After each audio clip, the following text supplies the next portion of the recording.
Welcome back to Call the Damn Leads, the show by sales professionals for sales professionals. I'm your host, Drewbie Wilson. With more than 2 decades in sales, I've seen it, been through it, heard about it. Now I'm bringing those stories to you, my favorite people in the world, the sales community. Because let's be honest, this is the best job on earth. Doesn't matter where you come from, what background, what personality type, what gender. You can make an amazing life in sales so long as you show up and do the work. And today's guest is no stranger to that journey. She's someone that has been in the luxury space and has really shown what it takes to be successful. So I'd like to welcome Miss Lorrie Thomas-Ross. Hi there. Great to be here. Hey, I'm super excited to have you. And I want to jump right into your crazy sales story because I'm pretty sure it's a doozy.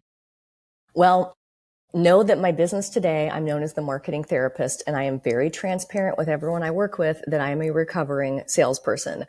I never, ever thought I would have a career in sales and marketing.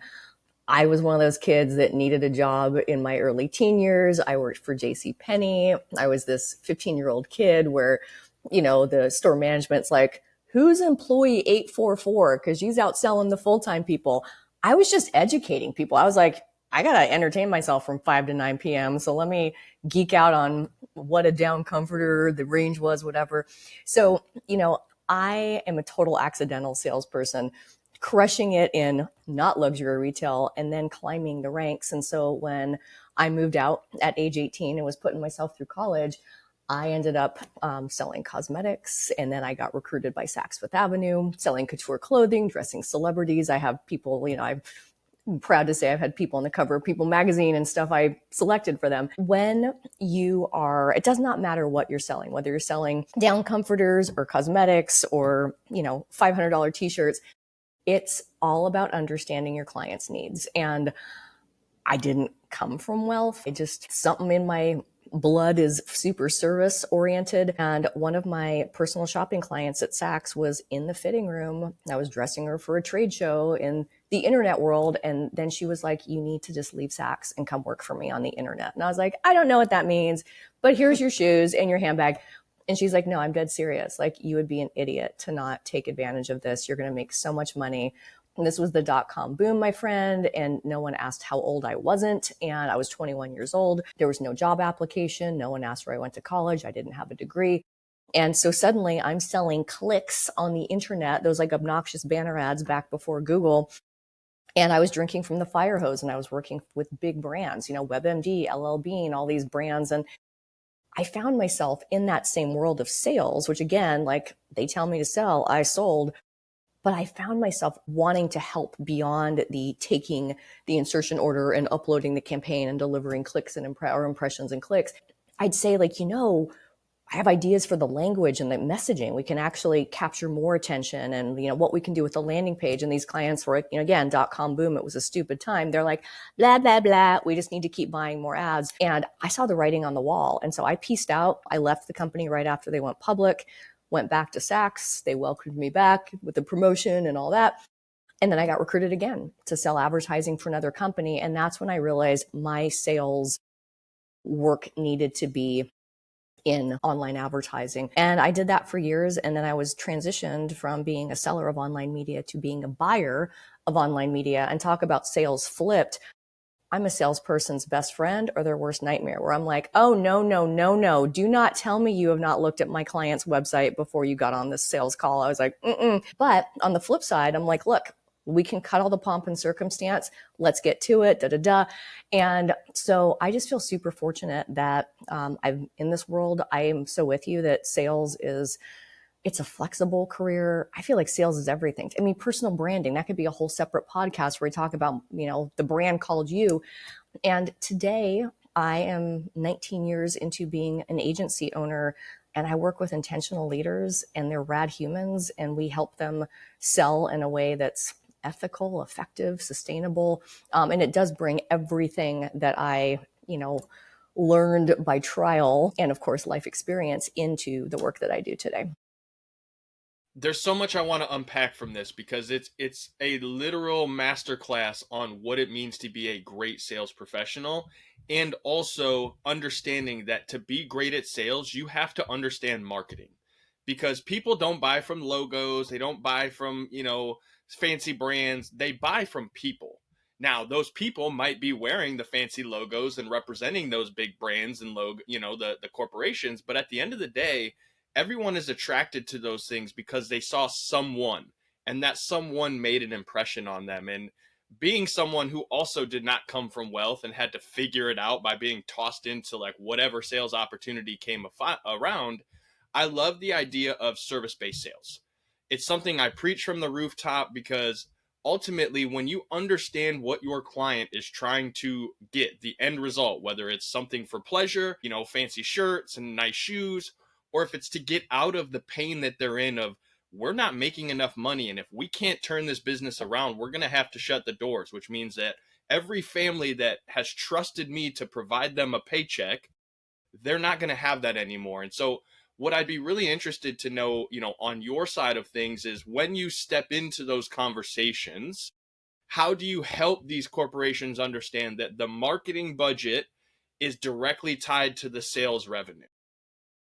It's a lot of listening and understanding and, unpacking the challenges, but also identifying the opportunities. And in the name of service, which is my foundation for sales and always has been, it correlates with education. And I never sell. On my website, there is no services page. There's a solutions page, but I am not going to sell or pitch or any of that stuff that makes me loathe what is the myopic viewpoint of what sales is. And it's just giving these leaders options. And that's one of the kind of my blue ocean when it comes to sales.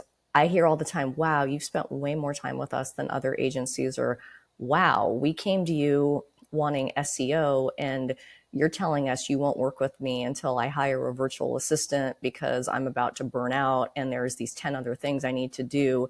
And you've completely bulleted it all out. And all of this has been for free. And I hear this all the time. You really care about what you're doing. And I was like, well, when you run your own business, you got to care a lot. Otherwise, you're not going to get up and keep doing it every dang day. So having, being of service is listening, it's understanding.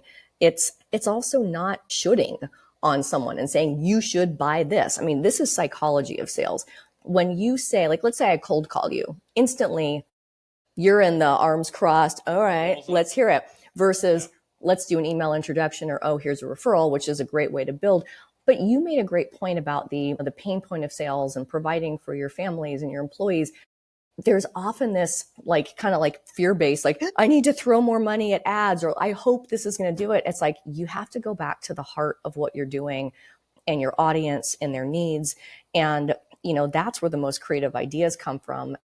Throwing money at sales and marketing isn't always the solution. It's really getting to the core of that. And I'll say to clients, I'm like, look, I can use your website all day long. And yes, we can make your copy better, but you need to pull your weight too. And your salespeople need to do more here.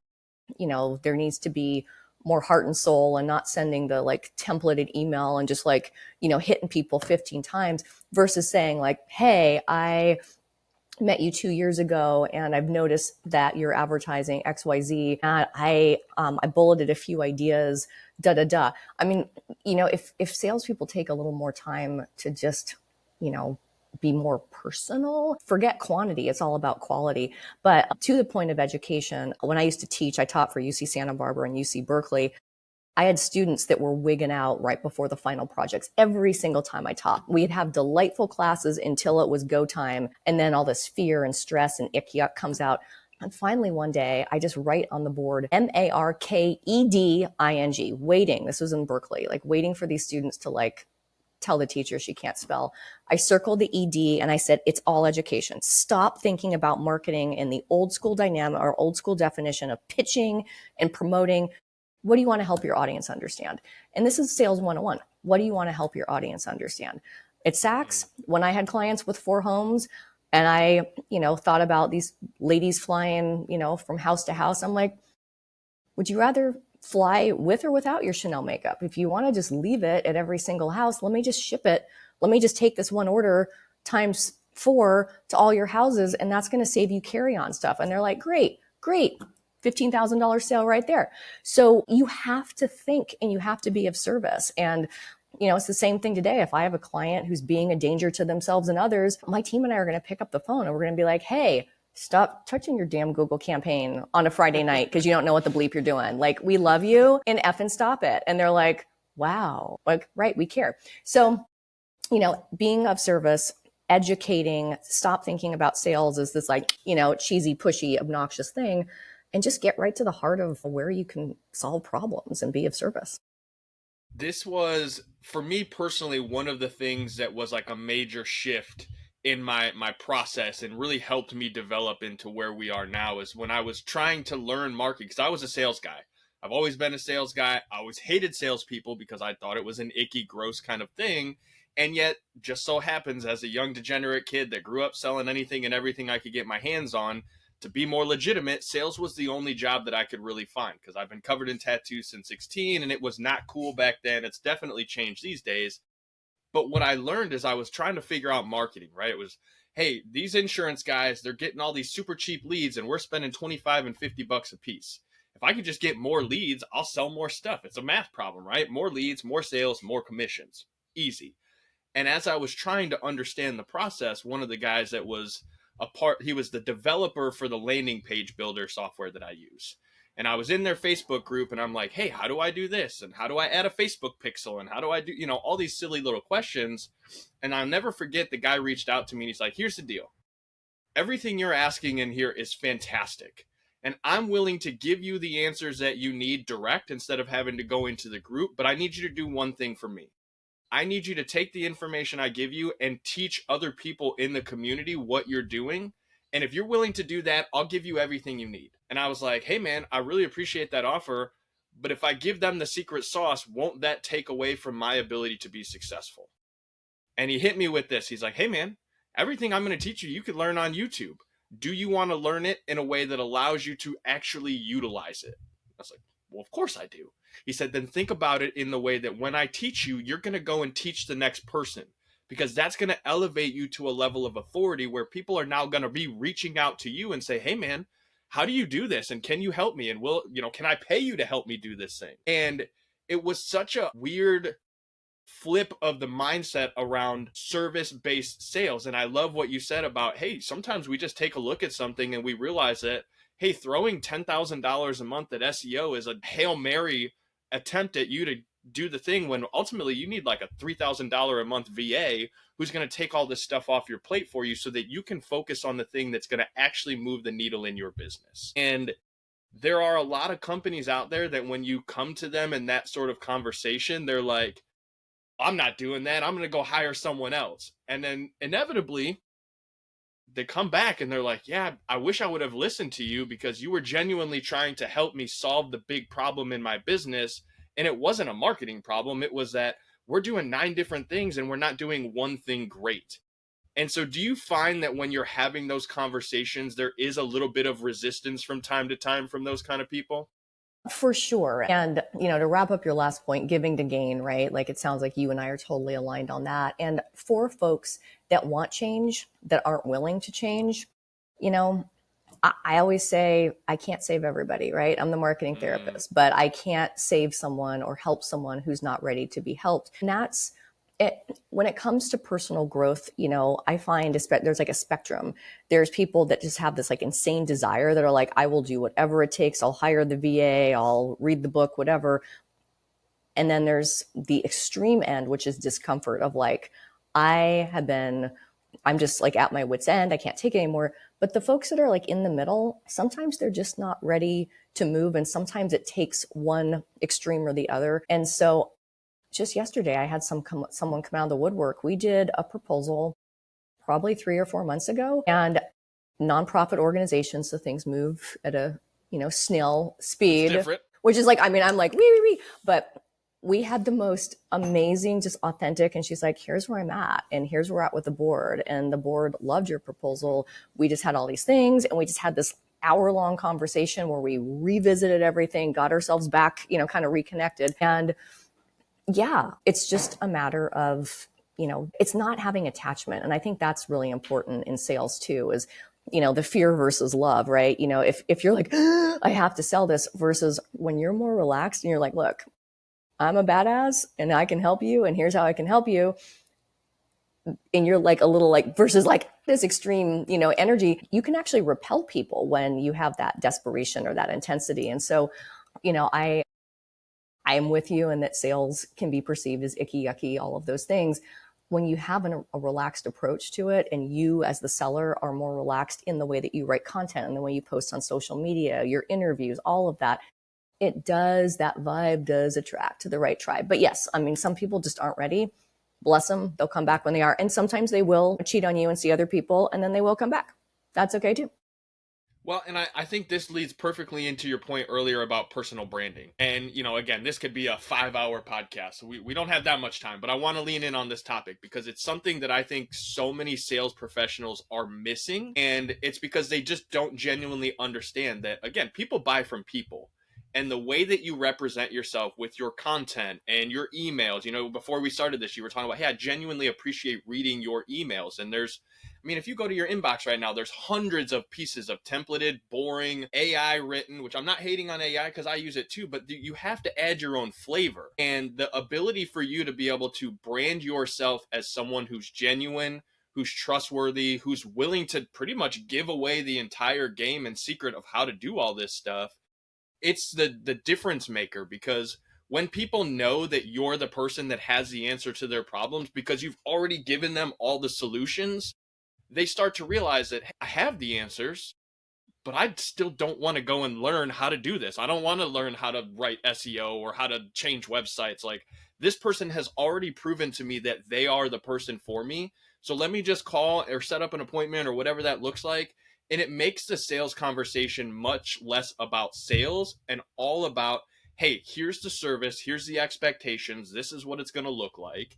And so, how did you figure out that personal branding side of it? Because, again, I think we're very much aligned in how we like to approach business as a whole. But what was that moment for you that made you realize, like, hey, I just got to be me?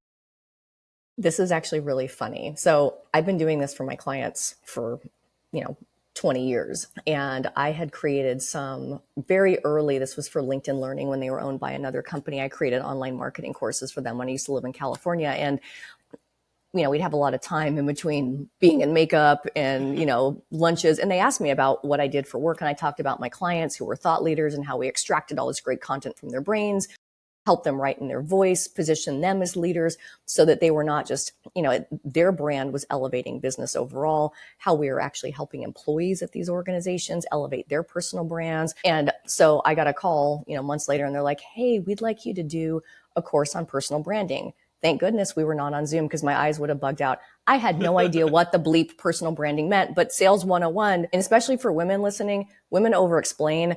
I just shut my mouth and I was Googling, what is personal branding?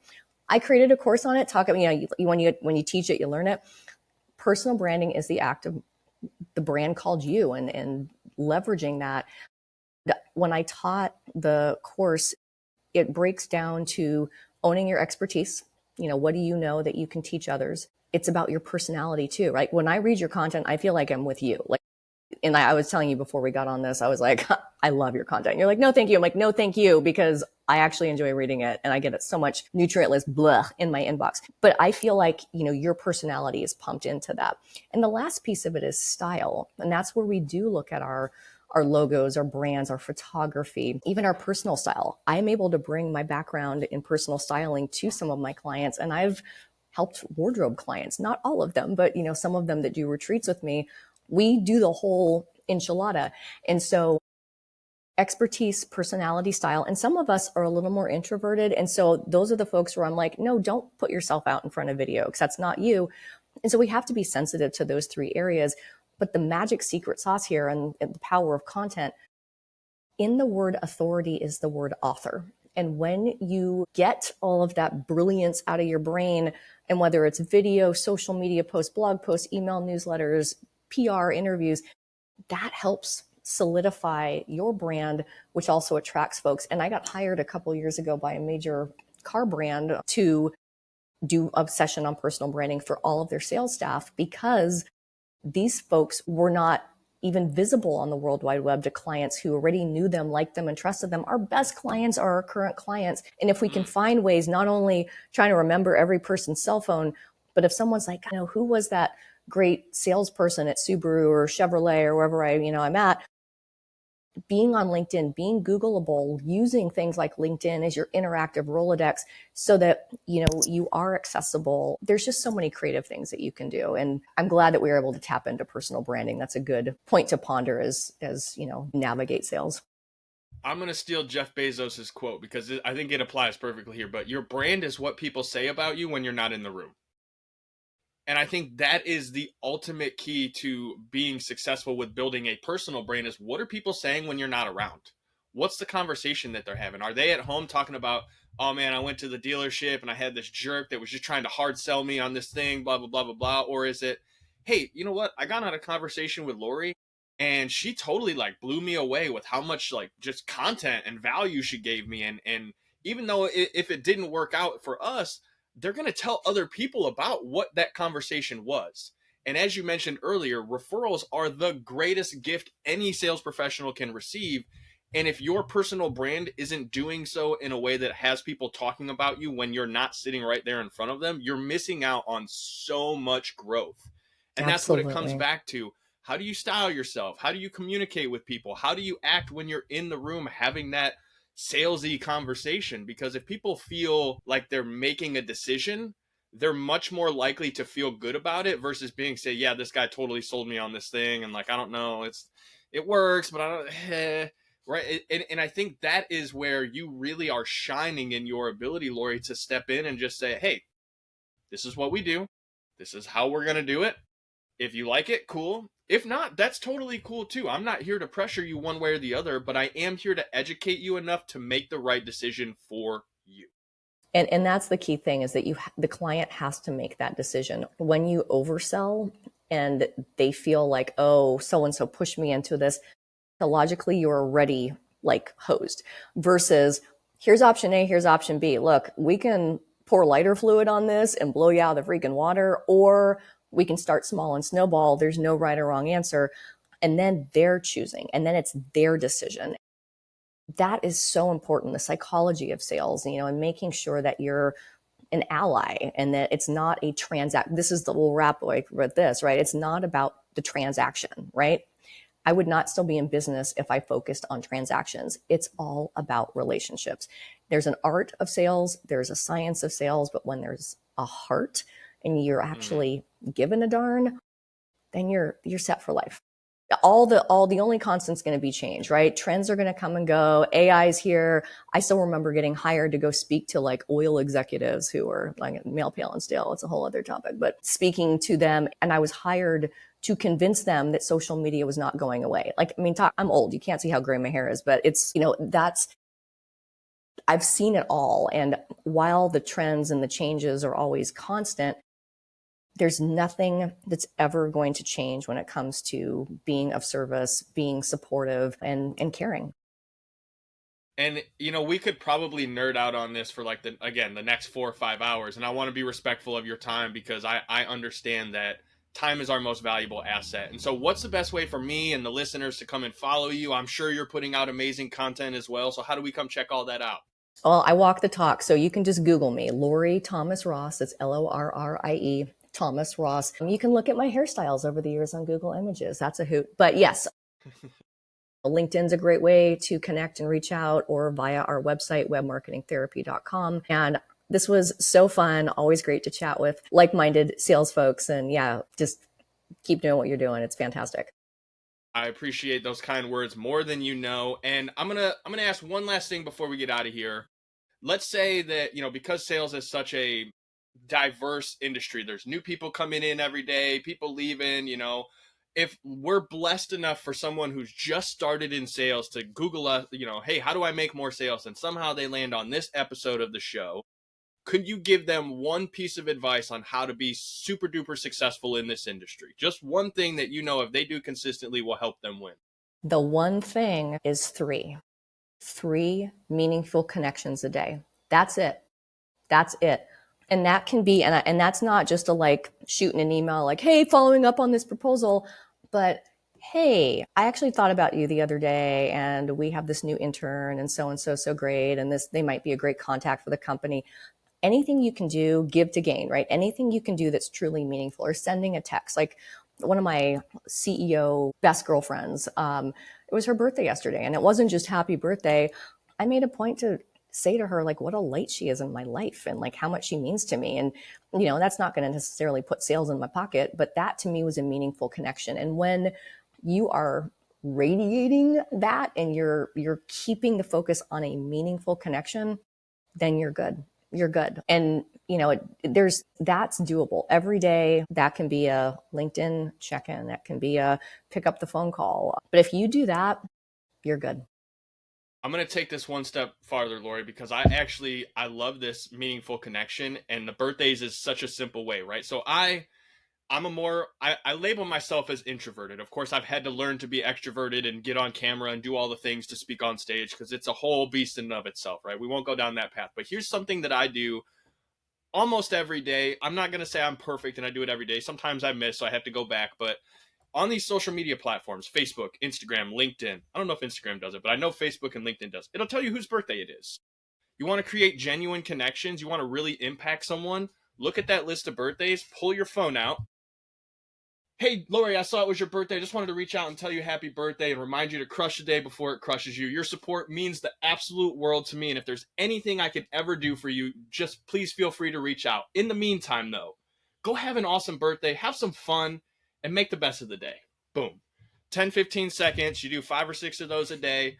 I can't tell you how many messages I've got from people in tears talking about how they have family members, employees, people that have been in their life for dozens of years that didn't even bother to say happy birthday. And I'm some random sales dude from the internet that just took 30 seconds to say happy birthday. Now, I can say for certain that has led me to hundreds of thousands of dollars worth of sales from just being a good person. And I know that sounds kind of cheesy, but for the introverts that are afraid to get on camera and they're like, this is such a genuine way to just get comfortable doing that. And it will make an absolute difference in every single thing that you do, even if it's just building relationships. Again, what does your brand say? It's what people say when you're not in the room. Man, this guy sent me a birthday video, and like, how cool is that? I'm so glad you brought that up, Lorrie, because it's such a powerful tool. And if you want to create connection, that's an easy way to do it without being salesy. And so, again, I truly am just so grateful for this conversation and your time. And I can't tell you how excited I am for the world to hear this. So thank you again. Thank you. You guys know what to do. If you enjoyed the show, share it on social media, tag us, send it, to your favorite web platform. Maybe even send it to somebody who absolutely sucks at sales. Help them get better.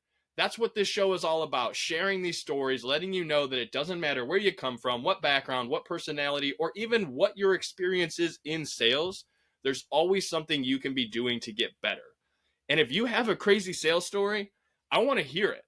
Head over to callthedamnleads.com/podcast, submit your information, tell us a little bit about you. Let's get you on here, because every single person has an awesome story to tell, and we want to share yours with the world. So head out there, give us a call, and you guys know what to do next. Go call the damn leads, because that's the thing that's going to help you solve all your money problems. So get out there, do your thing, and we'll see you guys on the next one.